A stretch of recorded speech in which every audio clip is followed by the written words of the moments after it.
Juliette Villatte-Jabiol, à la poursuite de mes ombres. Oui, c'est le dernier livre que je viens de faire. Ce sont des livres, c'est un livre de souvenirs en fait.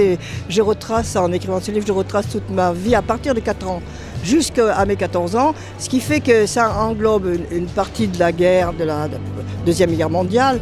Mais j'étais très jeune, mais j'ai eu des échos dans ma famille, notamment mon père qui faisait partie de la résistance, qui était dans l'armée secrète. Et nous avons gardé des juifs, on a beaucoup sauvé des familles juives. Et donc j'ai voulu écrire ça. J'ai écrit aussi sur l'école, bien sûr, l'école enfantine. C'est un parallèle, si vous voulez, entre la vie d'aujourd'hui et la vie d'antan qui est complètement différente. Et aussi, j'ai voulu marquer que dans le village où je suis née, il n'est pas abandonné, si vous voulez, mais tout est fermé dans la rue Sainte-Croix qui était très florissante, très animée. Il y a plus, les maisons sont fermées, il n'y a plus de commerce. Donc le village est, je ne dirais pas plus triste parce qu'il est encore beau, mais quand même, point de vue animation, ça a beaucoup changé. Alors j'ai voulu marquer tout ça et parler aussi des membres de ma famille. Il y a eu le docteur Villatte qui a été un écrivain, Paul Villatte, et il y a eu Jean Villatte qui a été général. Alors je suis fière quand même de les mettre en exergue parce que c'était des personnages.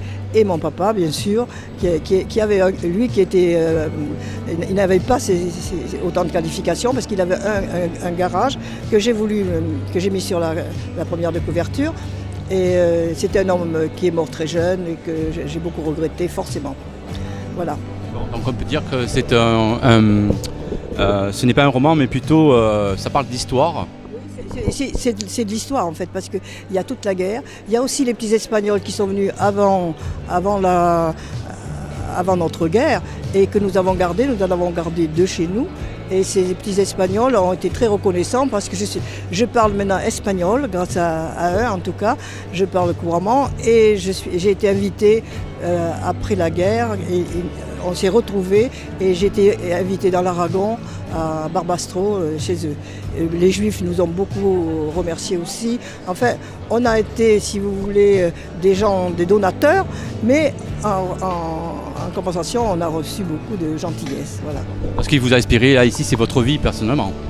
Oui, c'est ça qui m'a incité jusqu'à mes 14 ans. Après, le tome 2, ce sera ma vie au collège, c'est-à-dire jusqu'au baccalauréat.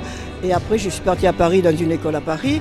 Et je me suis mariée avec un architecte. Et nous sommes venus à Brive. Et quand mon mari s'est mis à la retraite, je me suis mis à l'écriture parce que j'avais beaucoup de choses à raconter. Beaucoup de choses intéressantes sur ma famille et sur ce que j'avais vécu déjà. Il y a beaucoup de choses à découvrir donc, dans ce livre de Juliette Villatte-Jabiol, à la poursuite de mes ombres. On vous remercie beaucoup.